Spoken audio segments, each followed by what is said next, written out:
I'm Andy Goldman-Gray. I'm Initiative Director for Upstream. Upstream is a celebration of Minnesota's natural places and the people and organizations who care for them. We share stories of stewardship that inspire Minnesotans of all backgrounds to be better stewards of our natural places. We help people find the next step on their stewardship journey. We're here this morning to welcome Connexus Energy as a new Upstream partner. Connexus Energy is Minnesota's largest member-owned electrical co-op, and they serve members in Ramsey, Hennepin, Chisago, Isanti, Sherburne, Mille Lacs, Washington, and Anoka counties. Connexus is doing amazing things in sustainable energy production and distribution. They make electricity reliable, effective, and efficient. I'm with Connexus CEO Greg Ridderbusch today to hear about how he goes upstream and how Connexus and their customers care for place. Good morning, Greg. Thanks for being with me. Morning, Andy. Pleasure to be here today. Yeah, so tell me about how you go upstream. What are the natural places that you love when you're not hard at work at Connexus? We know I'm a transplant to Minnesota, and back in 2005, and we got here, we had never camped before, and we started camping. And we've camped in a lot of state parks, and the state park system here is absolutely wonderful. Yeah. So some of our favorite memories since 2005 have been in a tent or a trailer at Itasca or Jay Cook, just wonderful. Yeah, so how does being at Jay Cook or Itasca, being out there in the tent in nature, make you feel? Well, big picture, the thing that I think is really cool is Minnesota was a very early leader in preserving lands. And I think they might have been just after the earliest, which is in California. Mm-hmm. And then the CCC buildings, the civilian conservation buildings. So the care that Minnesota has taken to preserve public places has just been phenomenal. Yeah. And so enjoy that. And how about you personally? How do you care for those natural places when you're out in them? You know, I hate to be a little trite, but one of the sayings that campers have is leave no trace behind. Yeah. And we have left no trace behind, but we've enjoyed every minute camping here in Minnesota. Have you ever seen a bear? We have seen a bear, and we stayed in our car. It was on the North Shore. That's the best place to be when there's a bear around. It was awesome, yeah. I'd love to learn more about your approach to stewardship as leader of Connexus. So tell me about how you approach caring for this place that we share together as a leader of an energy cooperative.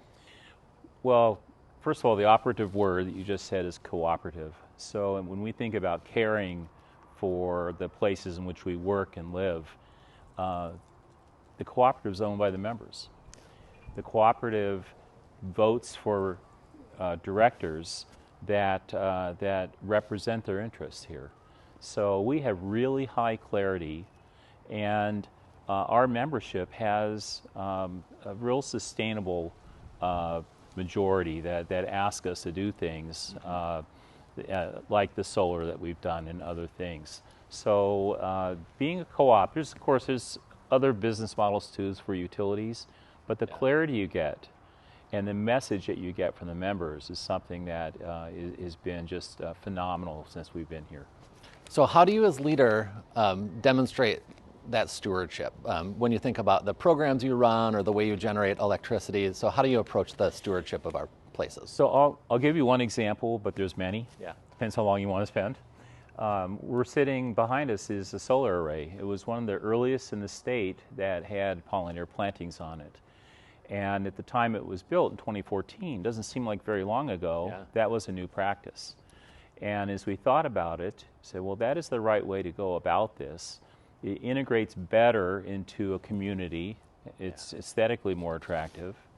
It benefits pollinators, which, as many know, it's a real thing that we're all working on. And U of M has the Bee Lab and all those things. Minnesota is a significant leader. We're trying to contribute to that.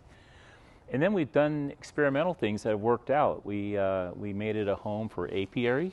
So we had multiple hives here. Oh, that's neat. Yeah, and then the honey is something that is a favorite for members. They come to an annual meeting, they can buy a jar of honey, and the proceeds go to charity. So it is an example of how we think about our responsibility to use land diligently and to make sure over time we're actually upgrading that land, and then getting multiple stacked uses out of it is the way to take care of something that's a public resource. So when you meet a new member, someone that's just moved to the territory, and they ask you a question about how to be a good steward or a good neighbor and take part in the programs that Connexus has, what advice do you give them? So being driven by members, we have a wide range of options that we've been working on over the years. And that member can opt in and choose to do things. And one example is the peak time rebate, where on the most expensive hours of the summer months, some members will get a benefit on their bill if they can reduce their use during some target hours. It's optional, and it doesn't work for everyone, but if they do, they get a benefit. Some members that may not want to put solar on their rooftop, or maybe they're in an apartment and they can't, they would like to be able to green their electricity.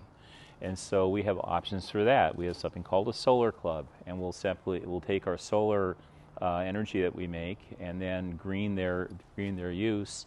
And so there's a variety of things like that. We also, a big issue now that we haven't really spoken about is electric transportation. Yeah. And so EVs are something that are new for everyone, and we don't sell EVs, but you kind of need electricity to run them, and we try to be the most helpful co-op or utility in the state with members that would like to electrify. We'll have special rates. If they want us to go out and look at the charging situation in their home, provide some advice on that, we'll do that. So maybe I'll borrow from your organization and say we like to work upstream with our members. That's great, and putting the power into their hands, literally. Yes. Literally we do, and it's kind of part and parcel of being a cooperative in service of the members that own us. Well, Greg, thanks for going upstream. We appreciate the work you and Connexus are doing to make this state the best place we can have. Thank you very much for the time this morning. Really appreciate telling the story. Yeah, thanks. Yeah. You can learn more about Upstream at mnupstream.org to share your stories of stewardship and be inspired to take your next step in your stewardship journey.